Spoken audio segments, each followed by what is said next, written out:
Hi guys! Good morning! Papunta tayo ngayon sa Apita. Mall yun na malapit dito sa bahay ng kapatid ko. So, pupunta tayo doon kasi check natin kung anong meron sa kanilang mga grocery, sa kanilang supermarket. So, kaya tara, samahan niyo ako.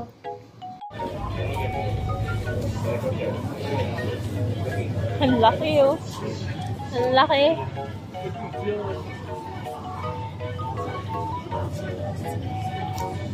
So, patatas.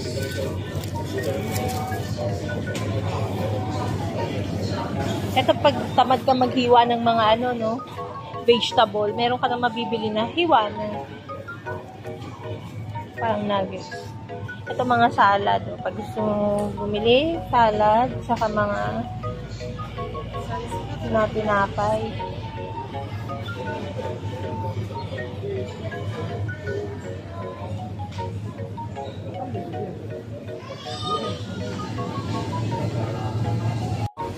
Guys, ito mga ilo.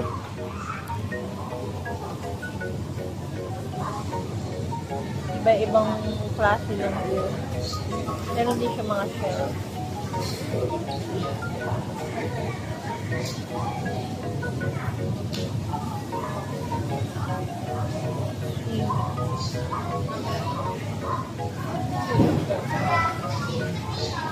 Bili tayo nito. Grabe, 560 na to sa kanya.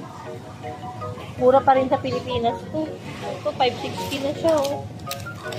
Ito, 485 nail. Mura pa rin talaga sa Pilipinas. Ay, buhay. Guys, tignan nyo yung palengke sa Japan. Pag yung mga ganitong isda, diba sa palengke sa normal sa Pilipinas, dugo-dugo pa yan.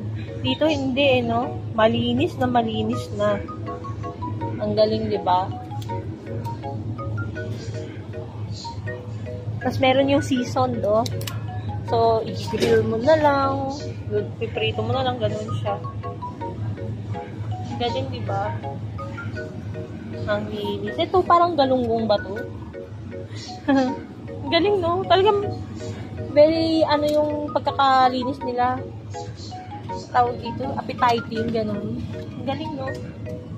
Ang linis. Malinis talaga.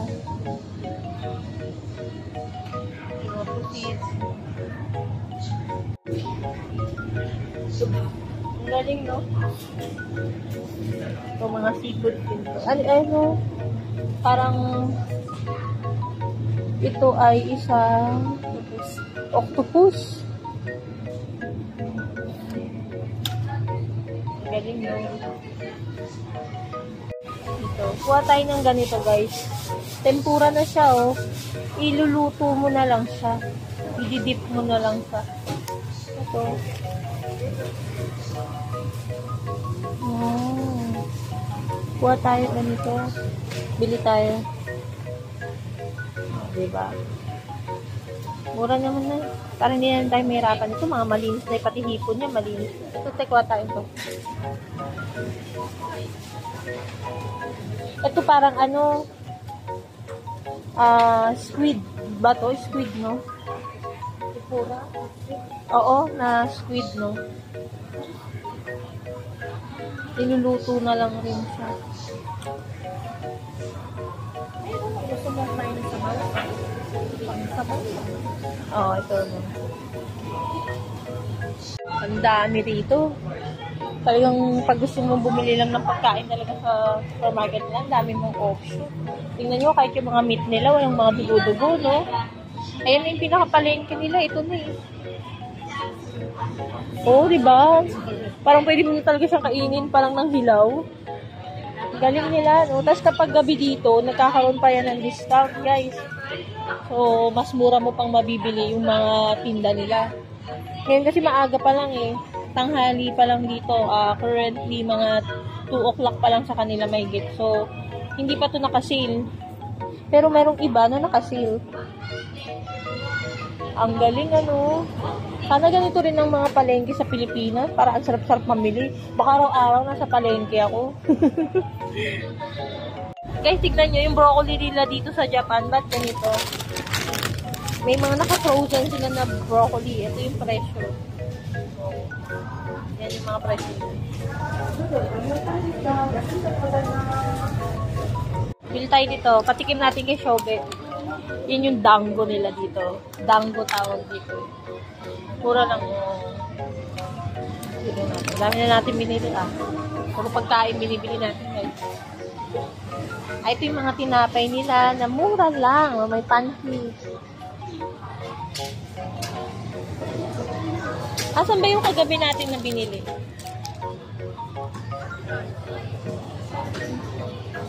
Ang sarap ng mga tinapay. Alam niyo guys, ang sarap ng mga tinapay nila. Ano yan? Ano? Meron yung kagabi, binili natin, kinain ko kanina, yung para sa may red bean paste. Ang sarap. Hindi yan eh. Ayo, parang cake.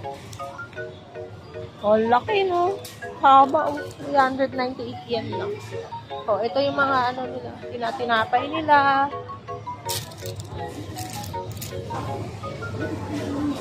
Asan na yun? Ay, ito. Ito ba? Ay, hindi ito yun. Ito ba yun? Try din natin to. Papatry ko sa pamangking ko kay Shobe. Kasi mura lang, 78 lang. Kukuha tayo. Para matry nyo. Teo, try mo to.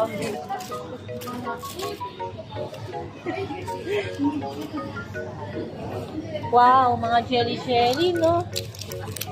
Oh, gusto ko yung mga ganito, guys. Yung mga jelly.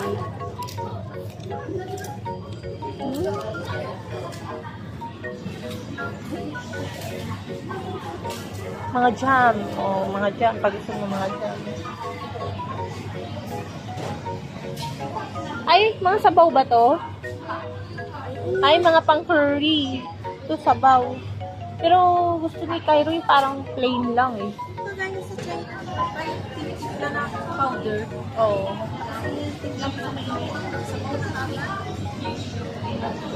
Shiso.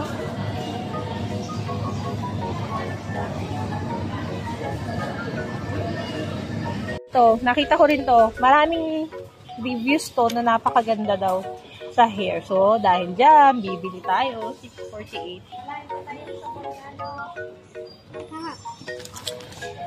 So, paano ba to? Hair mask pala to eh. Try natin. Kung pwede lang yung no. Ito no. Hirap lang kasi magbit-bit talaga eh. Hair mask. Eh, dito na lang. Ayan o. Ang dami nilang option pagdating sa hair. Kaya ang gaganda ng hair ng mga Haponesa eh, no?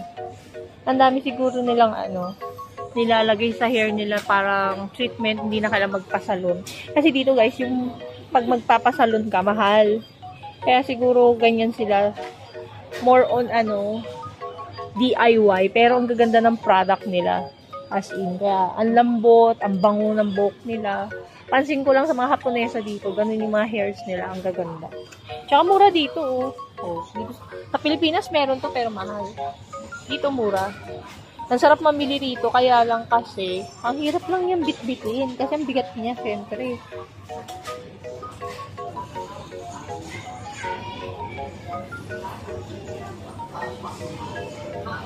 Ito naman yung mga skincare nila na nilalagay sa face. So, actually, meron ako nito, Hada Labo. Meron ako nito, nakagamit na ako nito. Ito yung hashtag JM recommends, Hi, JM Bangkisho! Shout out sa'yo. Lagi kong napapanood yung mga vlogs niya. Tapos ito, bumibili siya niyan. Yung may mukha ng babae. Ang daming mga pwedeng ilagay sa Pero ako kasi, to? Special Jelly Aqua Label All-in-One. Ano to? Ilalagay ba to sa hair?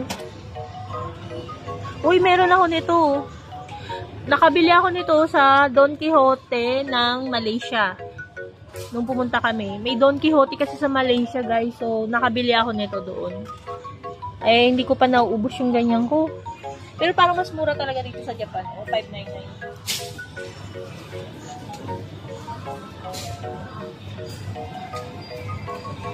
Ito yata yung mga makeup remover. Oo nga, ito nga, cleansing oil. Ito nga yun. Ay, nakagamit na ako nito dati. So, bibili ako ulit. Ito yung magagandang brand eh. Ito. Ito yung nagamit ko before.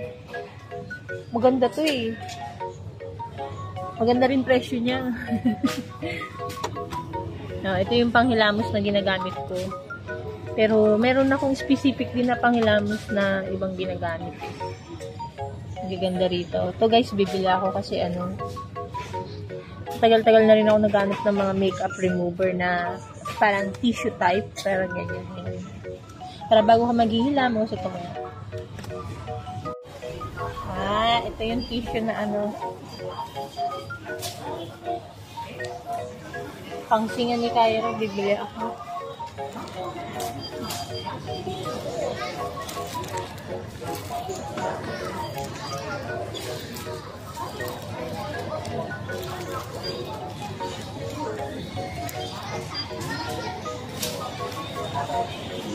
Ay, sorry.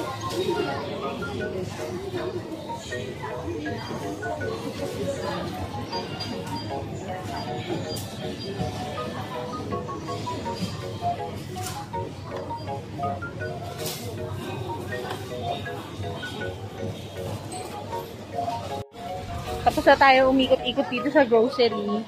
Kaya magbabayad na tayo. Oras na pa magbayad. The moment of truth. Nakamagkano kaya tayo? Bayad na tayo. Shoot natin dito yung pera. Isa. Dalawa. Yan. Dahil ang bill ko ay ito. Okay. Okay. Check out. Yan. Kasusuklian na ako ng machine, diba?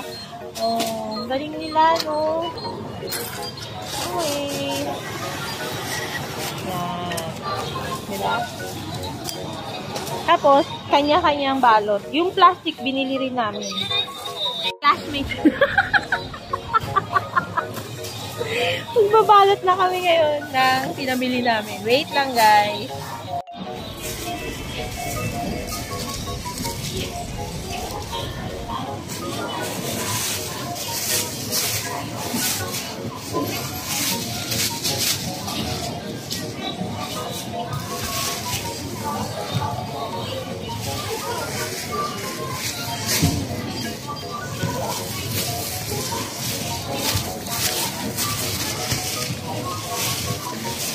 Ito nakabili ng gulay. Pero, gulay, pero, baka meron.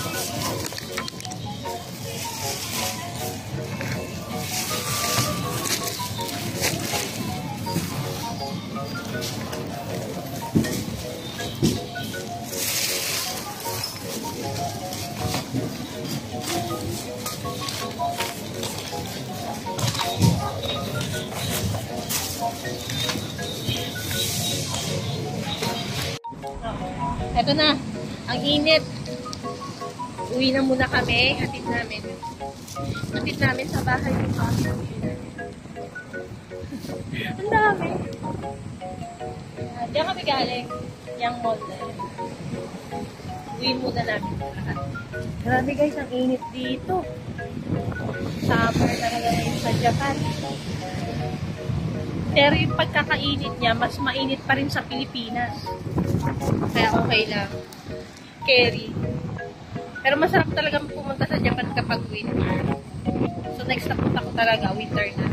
Winter na ulit. Usually, lagi winter ako pag pupunta ako sa Japan. First time ko pumunta ng Japan ng ganitong summer. Ang init pala talaga guys. Dito na tayo sa elevator.